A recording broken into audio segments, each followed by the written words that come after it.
Hello दोस्तों, स्वागत है चांदनी भक्ति प्रयागराज में। मैं बाल कांड का पाठ करने जा रही हूँ। तो कैसा लगा आप लोग कमेंट में जरूर बताइएगा। अगर हमारा वीडियो आप लोगों को अच्छा लगे तो चैनल को सब्सक्राइब और वीडियो को लाइक जरूर करिएगा और कमेंट में जय श्री राम जरूर लिखिएगा। तो प्रेम से बोलिए सियापति रामचंद्र की जय, पवन सुत हनुमान की जय, गोस्वामी तुलसीदास की जय, सब संतों की जय। मंगल भवन अमंगल हारी, द्रवहु सुदशरथ अजिर बिहारी, मणिमाणिक मुकुता छवि जैसी, अहि गिर गज सिर सोहन तैसी, निप किरीट तरु निहितनु पाई, लहहि सकल शोभाय अधिकाई। मणि माणिक और मोती की जैसी सुंदर छवि है वह। सांप पर्वत और हाथी के मस्तक पर वैसी शोभा नहीं पाती। राजा के मुकुट और नवयुक्ति स्त्री के शरीर को पाकर ही ये सब अधिक शोभा को प्राप्त होते हैं।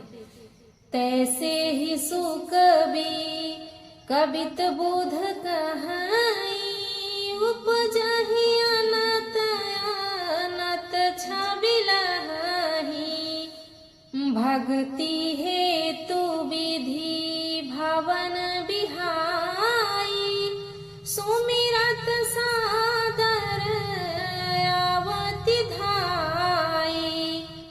इसी तरह बुद्धिमान लोग कहते हैं कि कवि की कविता भी उत्पन्न और कहीं होती है और शोभा अत्यंत कहीं पाती है, अर्थात कवि की वाणी से उत्पन्न हुई कविता वहाँ शोभा पाती है जहाँ उसका विचार प्रचार तथा उससे कथित आदर्श का ग्रहण और अनुसरण होता है।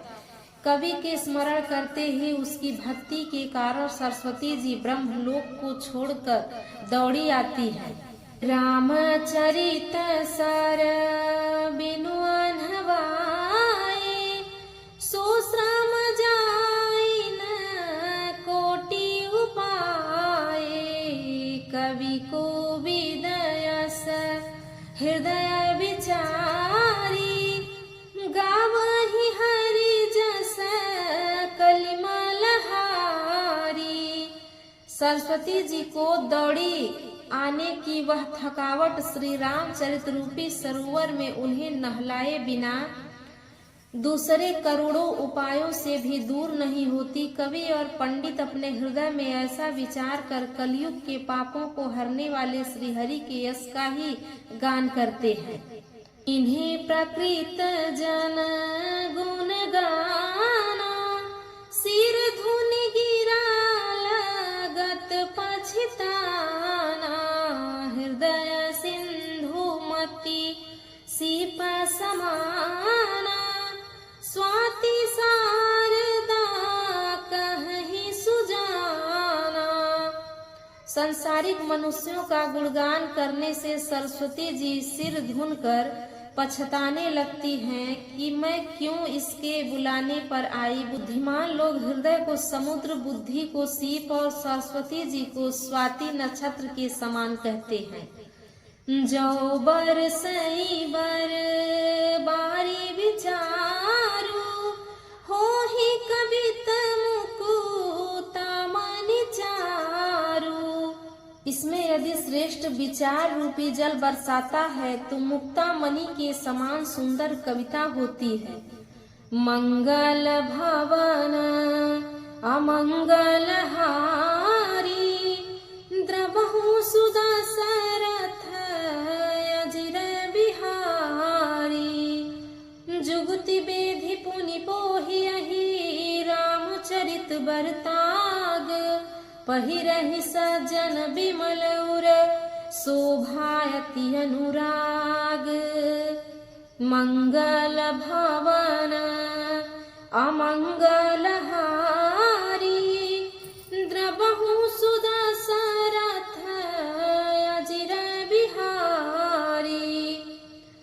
कविता रूपी मुक्ता मणियों को युक्ति से बेध कर फिर रामचरित्र रूपी सुंदर ताग में पिरोकर सज्जन लोग अपने निर्मल हृदय में धारण करते हैं, जिससे अत्यंत अनुराग रूपी शोभा होती है, वे अत्यधिक प्रेम को प्राप्त होते हैं। जे जन में कली काल कराला कर तब बायस वे समराला चलत कुपंथ वेद मग छाड़ी कपट कलेवर कलिमल भाड़े। जो कराल कलयुग में जन्मे हैं, जिनकी करनी कौवे के समान है और वेश हंस का सा है, जो वेद मार्ग को छोड़कर कुमार्ग पर चलते हैं, जो कपट की मूर्ति और कलयुग के पापों के भाड़े हैं। वंचक भगत कहाई राम के किंकर कंचन को काम के तिन्ह प्रथम रेख जग मोरी धिंग धर्म ध्वज धंधक धोरी।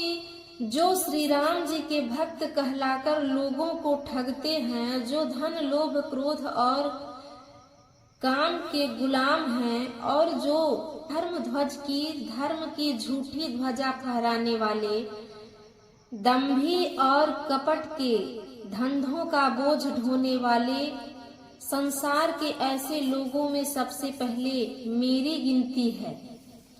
जो अपने अवगुण सब कहूं बाढ़ई कथा पार नहीं लहाऊं। आते मैं अति अल्प बखाने थोड़े मोहु जाने ही सयाने।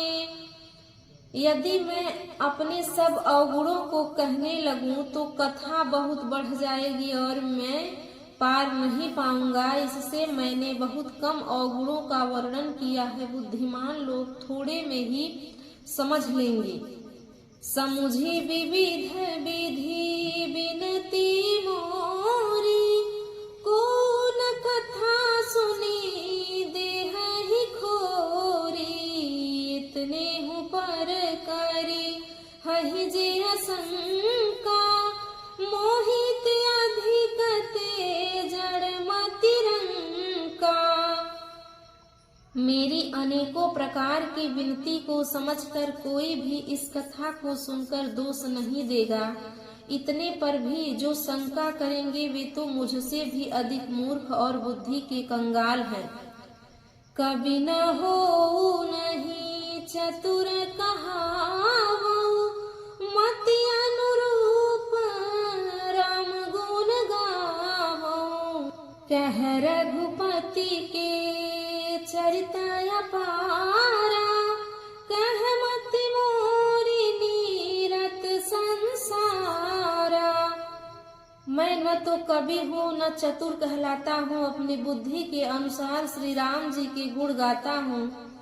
कहाँ तो श्री रघुनाथ जी के अपार चरित्र, कहाँ संसार में असक्त मेरी बुद्धि है।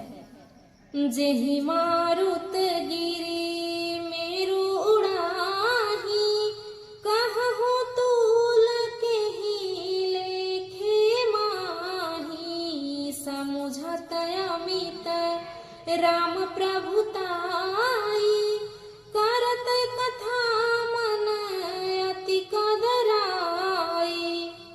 जिस हवा से सुमेरु जैसे पहाड़ उड़ जाते हैं, कहिए तो उसके सामने रुई किस गिनती में है। श्री राम जी की असीम प्रभुता को समझकर कथा रचने में मेरा मन बहुत हिचकता है। मंगल भवन अमंगल हारी द्रबहु सुदशरथ अजिर बिहारी। शारद शेष महेश विधि आगम निगम पुराण नीति नीति कहि जासु गुण करहि निरंतर गान। मंगल भवन अमंगल हारी, द्रबहु सुदशरथ अजिर बिहारी। तो प्रेम से बोले सियापति रामचंद्र की जय, पवन सुत हनुमान की जय।